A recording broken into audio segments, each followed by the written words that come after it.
During a contentious congressional hearing, Representative Nancy Mace of South Carolina sharply criticized the District of Columbia government, accusing its leadership of embracing what she called extreme DEI and gender ideology policies. Mace opened by arguing that the D.C. government had become a national example of what she described as government-sanctioned racial discrimination and the erosion of protections for women. Her remarks were briefly interrupted by audience reactions, prompting the chair to pause the clock and restore order in the committee room. Invoking Congress's constitutional authority over the District of Columbia, Mace announced her intention to introduce what she called the No DEI in D.C. Act, a bill aimed at removing diversity, equity, and gender-based language and programs from D.C. government agencies. Is Ms. Mace from South Carolina. Thank you, Mr. Chairman, and good morning. The government of the District of Columbia, under the leadership sitting in front of us today, has become a poster child for DEI and gender madness. This has led to government. Mr. Chairman, this is not a concert. This audience can just settle down. Stop the clock, and the gentlelady's right. Under the rules of the House, the chairman is responsible for maintaining order and preserving decorum in the committee room. I expect audience members to be respectful of the committee, so I'd like to reclaim my time, too, you reclaim it, absolutely. Ms. This has led to government-sanctioned racial discrimination and the erasure of women. Article 1, Section 8, Clause 17 provides Congress plenary authority over the District of Columbia. Using this authority today, I'll be introducing the No DEI in D.C. Act. This bill will rip the DEI and gender bender nonsense out of the D.C. government root and branch, and restore common sense and equal treatment under the law.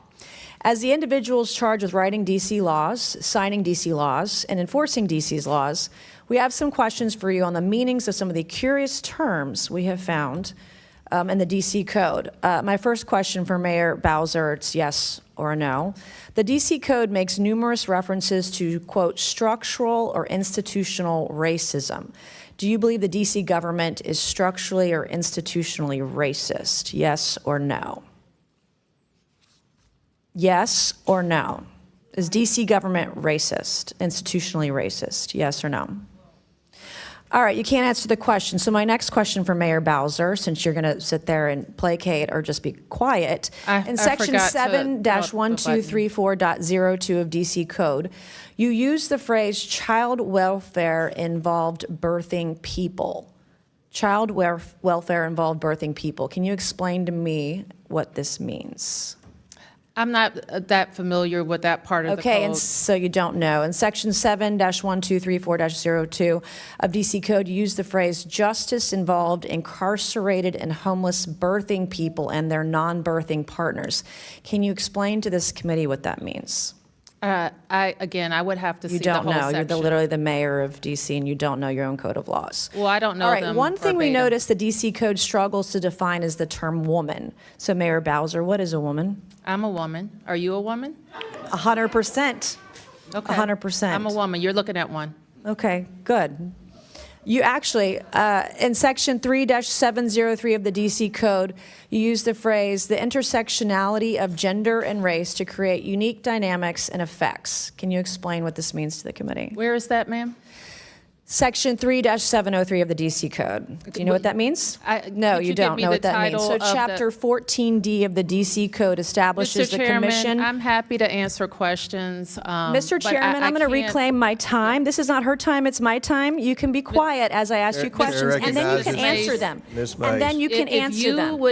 I'm not, Mr. Chairman, this is my time, not hers. I'd like to reclaim my time.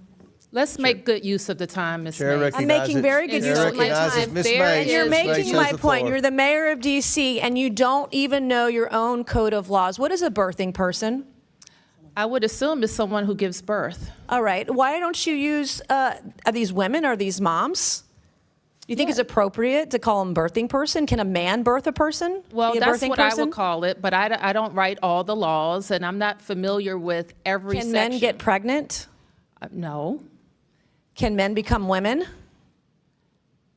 Can a man become a woman? Yeah. Can a man become a woman? Miss yes Mace, or no? Can a man become a woman? Yes or no? Miss Mace, I'm not here to talk about that. Okay, my next question, Chapter 14D of the D.C. Code establishes the Commission on Reparations and a reparations fund to provide eligible African Americans monetary reparations or other forms of redress.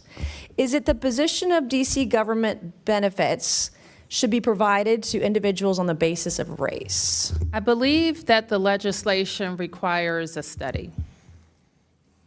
Okay, I'm asking you, is it the position of the DC government that government benefits should be provided on the basis of race? If you're is the referring to question. that legislation, I believe it requires a study. Okay, I'm asking you a question. Do you believe that government benefits should be given out on the basis of race? That is the question. This is the third time I'm asking. We have any number of benefits programs, and eligibility is established. You're not answering any of these per program. questions. I'll give it to you. You're slick. In Section 2-1383 of the DC Code, you use the phrase social value of the LGBTQ community business economy to the district. Can you explain what this means to the committee? It means that LGBT businesses provide economic benefit to the district's economy. Do you think all businesses provide economic benefit to the DC economy? They should, or they would be out of business. Yeah, of course. All right, thank you, Mr. Chairman. I yield back. Thank you. Chair. She said the legislation would restore what she described as common sense and equal treatment under the law. Turning to Mayor Muriel Bowser, Mace began a series of pointed yes or no questions. She referenced multiple sections of the DC Code that mention structural or institutional racism, and repeatedly asked whether the DC government considers itself institutionally racist. Mayor Bowser did not give a direct yes or no answer. Mace then cited specific language in DC statutes, including terms such as child welfare, involved birthing people, and justice involved incarcerated and homeless birthing people and their non-birthing partners. Bowser acknowledged she was not familiar with those specific provisions, prompting Mace to criticize the mayor for not knowing the city's own laws. The exchange intensified when Mace questioned how DC law defines the term woman. Bowser responded by stating that she herself is a woman. Mace then pointed to additional statutory language referencing the intersectionality of gender and race, asking Bowser to explain its meaning. Again, the mayor said she could not immediately define the provision. As Bowser attempted to elaborate, Mace repeatedly reclaimed her time, accusing the mayor of avoiding direct answers and reinforcing her claim that DC's legal language is overly ideological and unclear.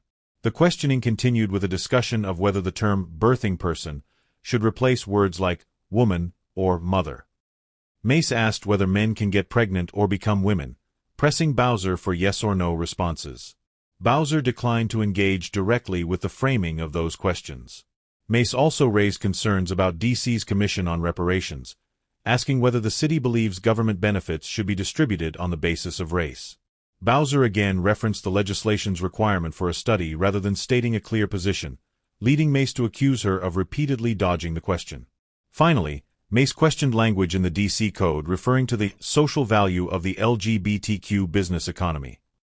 Bowser responded that LGBTQ-owned businesses contribute economic benefits to the district. Mace replied that all businesses provide economic value, regardless of identity.